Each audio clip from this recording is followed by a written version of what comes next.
Hi, sweetheart. How Hi. are ya? Good, you? Okay, so we're doing rainy. Rainy City, episode 11. Really? We're Yeah, getting there. We're in double digits. we are in double digits. Okay. Is anybody out there watching us? hmm Oh, okay. We got some new subscribers on YouTube.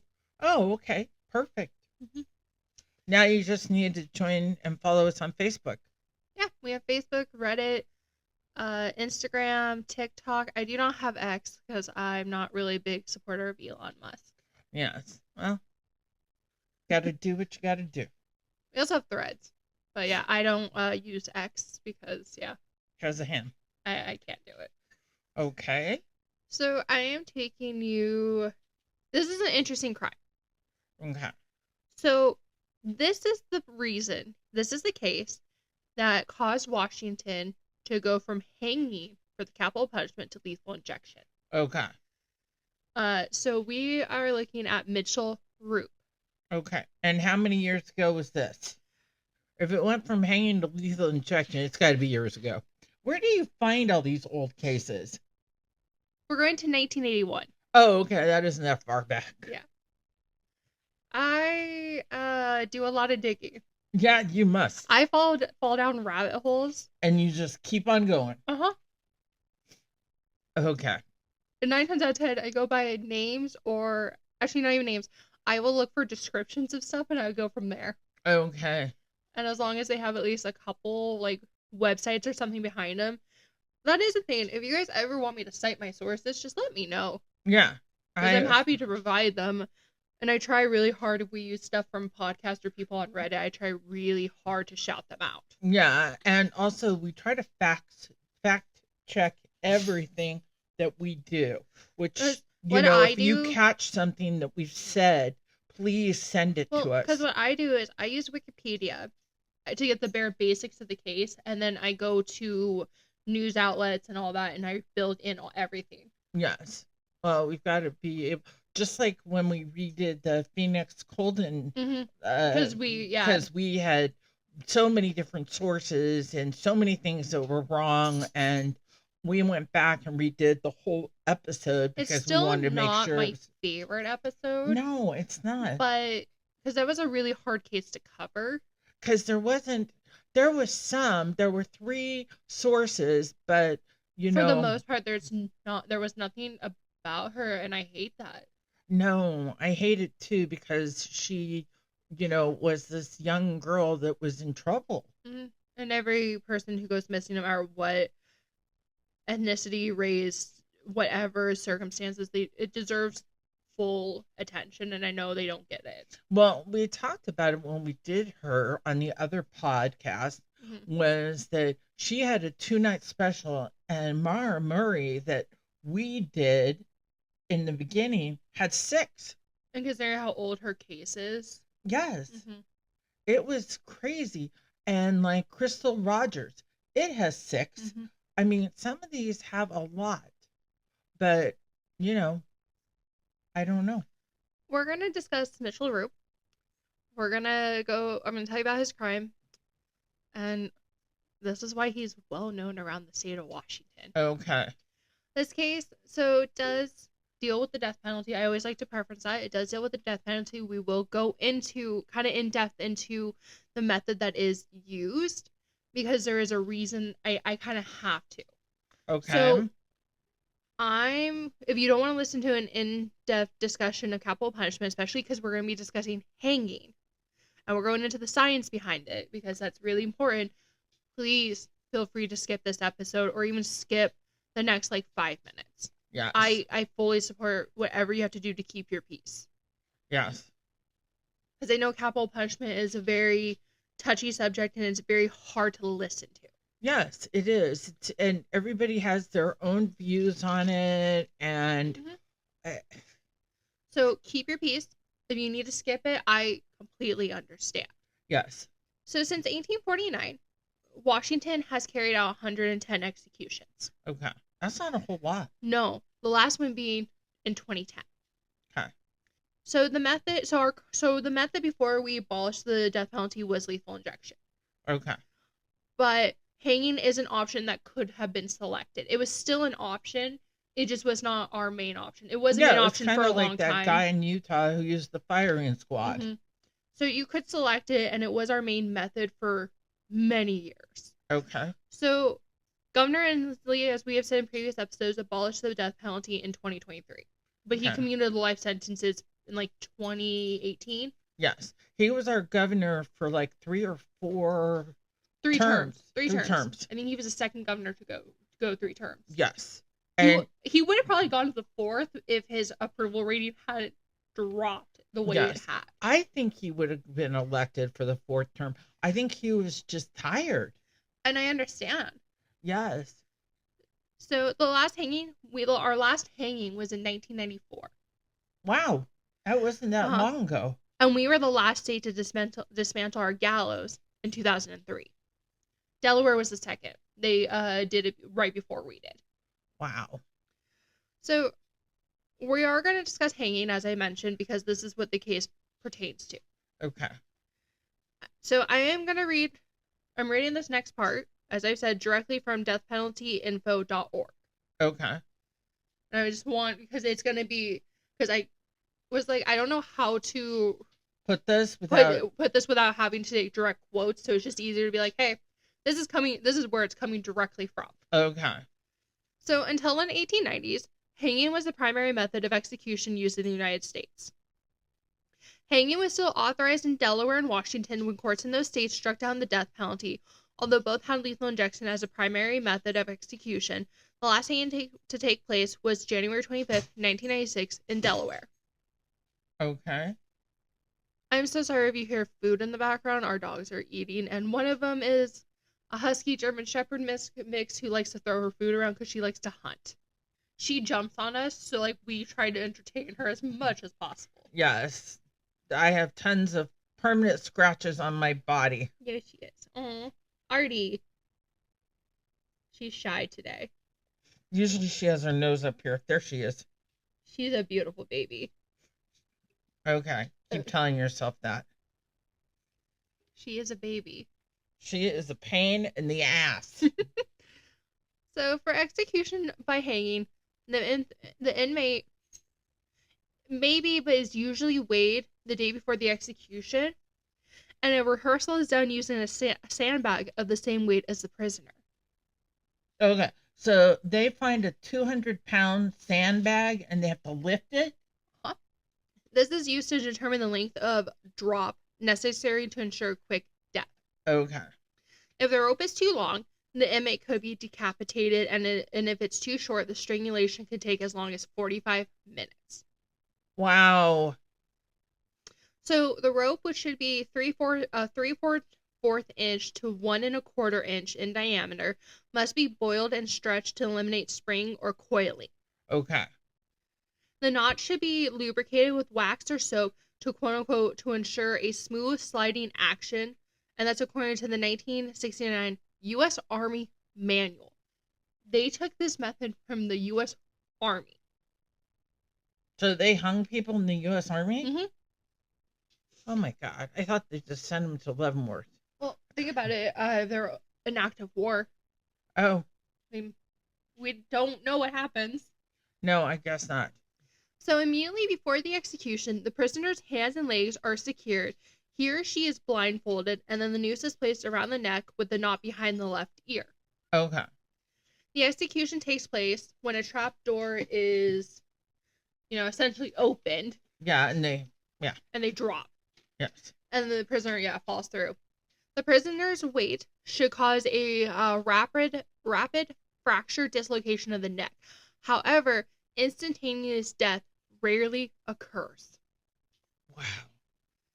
So if the inmate has strong neck muscles, is very light, if the drop is too short or the noose has been wrongly positioned, the fracture dislocation is not rapid and death results from slow and asphyxiation. If this occurs, the face becomes engorged, the tongue protrudes, the eyes pop, the body defecates, and violent movements of the limbs occur. That is what hanging is. That is the method. Okay, so why would you choose hanging when you can do lethal injection? Well, you have to think about it. Lethal injection wasn't an option for a while. Oh my God. It was hanging until the 1890s. This is how you were executed. Okay. That were firing squad. This is why they kept coming up with methods that seemed more humane than the previous method. I would rather go out by firing squad than honestly hanging. I would too. Yeah, shoot me. Kill me. I'd rather go by firing squad. Yes. I don't want the electric chair. I don't want lethal injection. I'd rather do firing squad. So would I. So here we're on the case. Okay. So we are going to Tumwater. Okay. Tumwater is by Olympia, the capital. So that is about, I don't know, an hour south of Seattle. About an hour south of Seattle. 45 minutes from here. Where we live, because we live between Seattle and Tacoma. Depends on the time. I used to do the drive every day to Olympia. Yeah. Oh my God. I wanted to because that's where she went to college. I wanted to die, especially coming home in that rush hour traffic. Yeah, because Fort Lewis is right there between Olympia and where we live. Mm-hmm. And it's a nightmare. I-5 is a nightmare. Anywhere from 3 to 7 o'clock. Yes, it is. So the victims, you have Candace Hemming and Twila Capron. They were employed by Tumwater State Bank to staff its trailer branch in West Olympia. So they were employed by the Tumwater State Bank to staff its trailer branch in West Olympia. The branch office consisted of a mobile home located in a remote area near the Thurston County Courthouse. Okay. On the morning of September 17th, 1981, about a half dozen customers performed transactions of some form of some business with the bank between approximately 10:25 a.m. and 10:45 a.m. Okay. So keep that in mind. So that's the approximate time. Okay. At 11 a.m., Michael Capron, Twilla's husband, arrived at the bank to take his wife to lunch. He walked into the bank, looked around for his wife and Candace, but couldn't see them. He then heard a rasping sound, approached the counter, and spotted his wife and Candace laying on the floor. Capron attempted to telephone for help by dialing 0, but nothing happened. Another line was lit from an incoming call, and Capron punched into that line. Capron testified that he did not remember exactly what he said, but believes he said help or get help. This is Mike. The bank has been robbed and Twila has been shot. And I think Candy is dead. Okay. The person on the other line, who was later identified as Anne Marie Giannoulakis, okay, yelled back, dial 911, and Capron did so. Okay. Medics and police arrived on the scene. They determined that Candace was already dead and that Twila could not survive the apparent massive injuries to her brain. Okay. The police secured the area and began their investigation. Officer Jim Parton was posted outside the bank. At approximately 11:40 a.m., Officer Parton was approached by Mitchell Rupe, who advised the officer that he had been in the bank that morning. Oh my God. So within the bank, police officers gathering evidence discovered Rupe's bloodstained checkbook laying open on the customer's side of the counter. So during the next 5 days, Rupe was interviewed several times. Yeah, I think. On the day of the crime, September 17th, he talked to police officers once at the scene, which was approximately 11:40 a.m., and 4 times at work, which was 2 p.m., 3 p.m., 6 p.m., and 11 p.m. Okay, so how far away did he work from the scene? I don't think that far. Okay. During these discussions, Rupe volunteered that he was overdrawn at the bank. He stated that he went to the bank both on the 16th and the 17th to take care of the overdraft, but was unable to do so because each time he forgot materials needed to resolve the problem. Okay. Rupe next was interviewed on the 18th, and on the 20th, he went to the police station and prepared an identikit sketch of an individual he claimed to have seen at the bank on the 17th. Okay. So he's putting the finger on somebody else.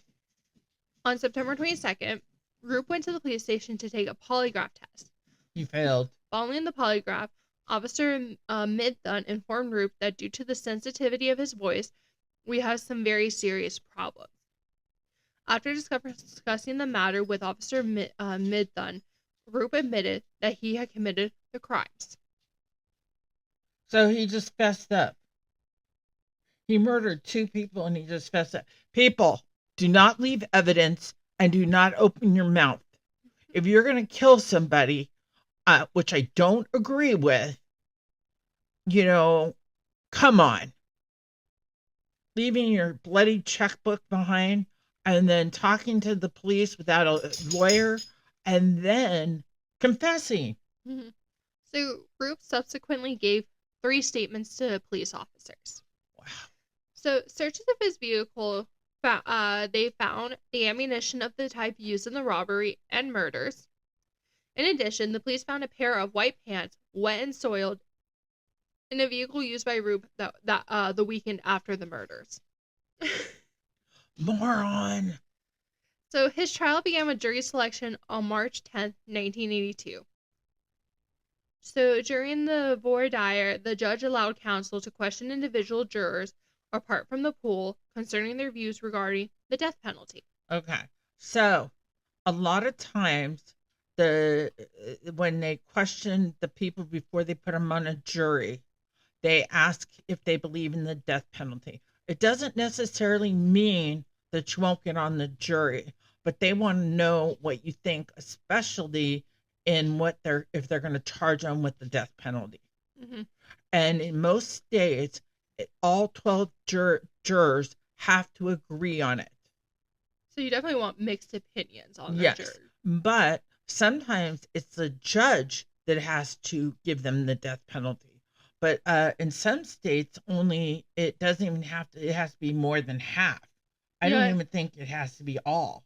Yeah. So majority of states is unanimous, but there are a few states that it could just be half or just over half. Yes, it's way weird, and some of them I think it's still the judge that rules. Mm-hmm. It varies by the state. Yes. As no jurors stated that they would be unable to impose the death penalty regardless of the crime, none were excused because of their belief concerning the death penalty. Okay. At his trial, Rupe denied any involvement in the crime and blamed a friend of his. Okay. So all the evidence is on him. He's admitted to it, and now he's blaming his friend? Yep. Oh, okay. I can't wait to see which friend. Great friend, right?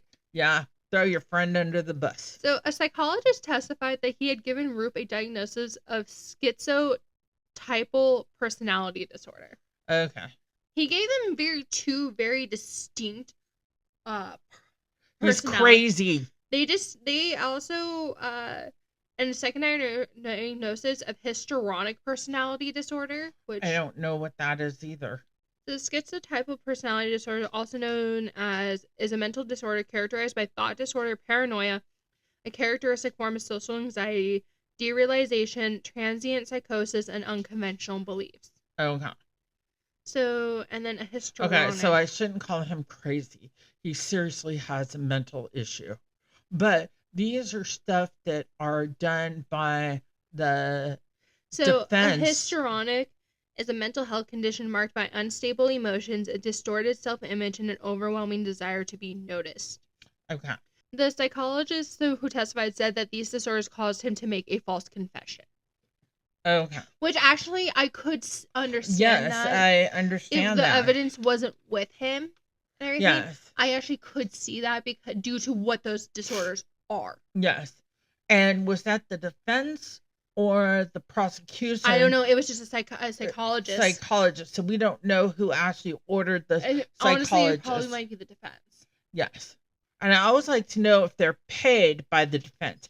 I'm not saying that they would misdiagnose him, but I always like to hear what the defense and the prosecution have to say about these disorders.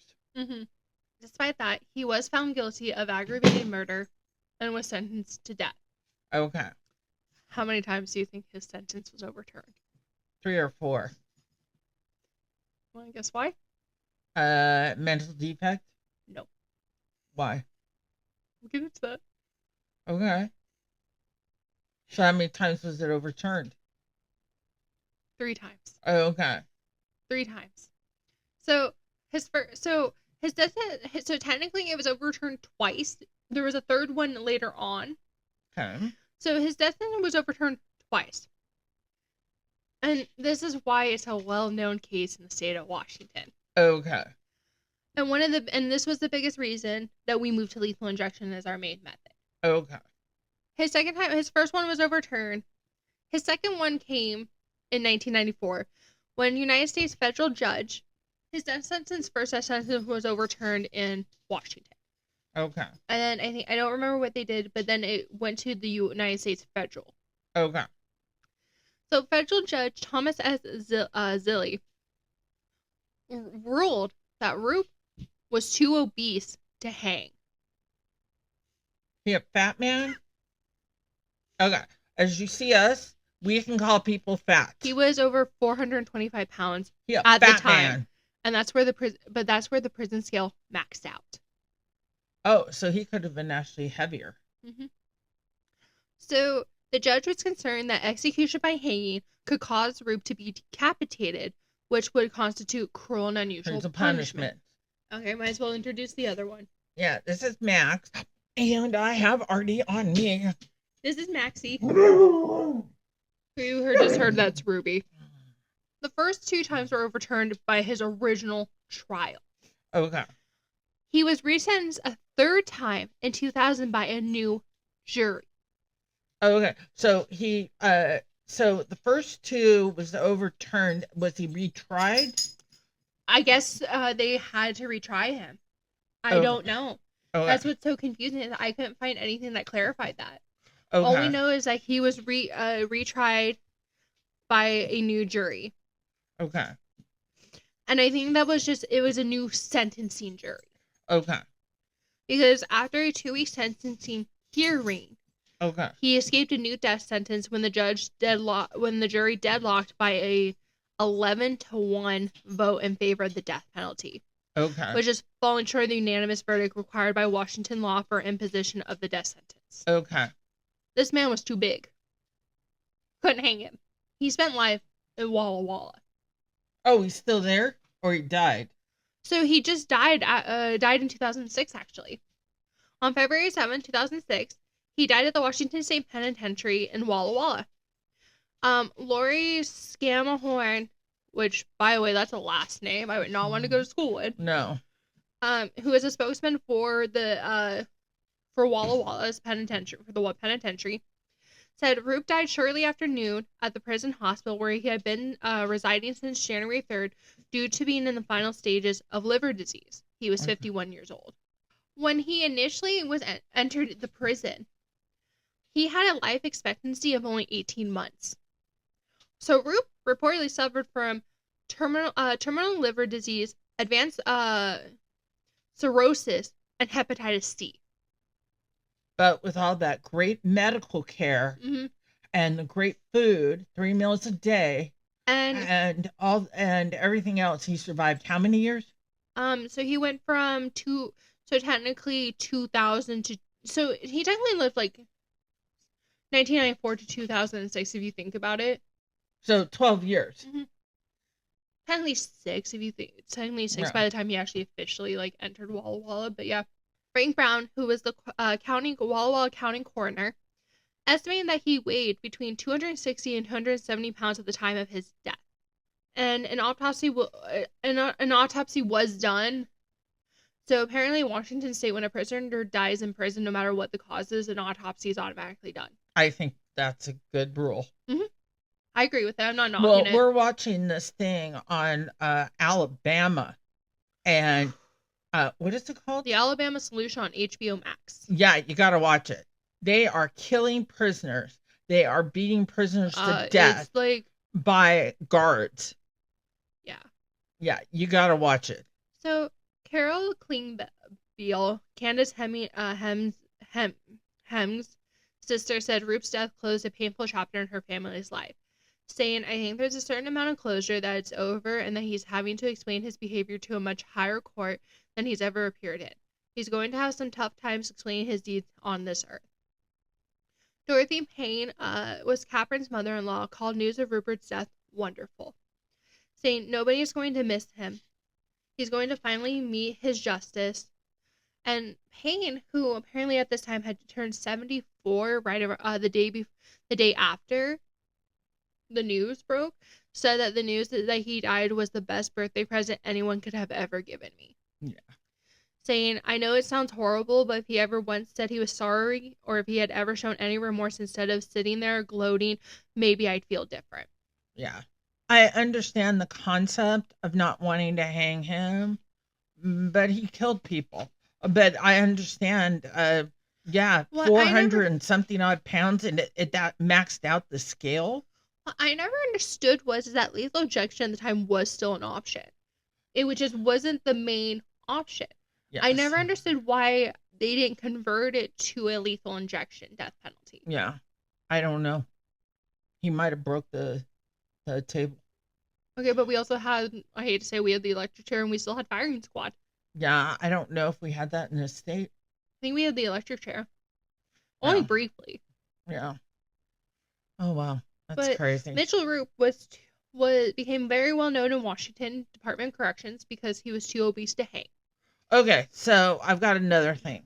Get really fat and go kill somebody. No, I'm only kidding, but most states will put you to death. Anyways. Yeah. When lethal injection. Yeah. Sucks to suck.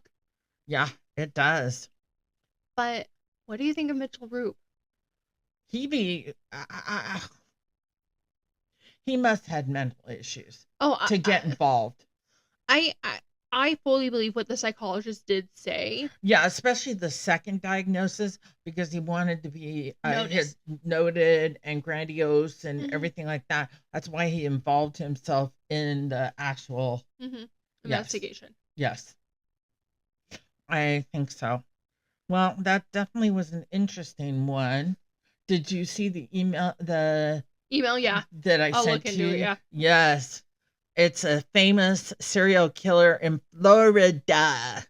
It's a female. I'm sure the minute I said that, everybody knows who I'm talking about. So, I know it's a quick episode, but kind of short on time today. Yes, we are. Okay, babe. I love you, and I'll see you next week. See you next week. Okay. Bye. Go Dodgers. Bye.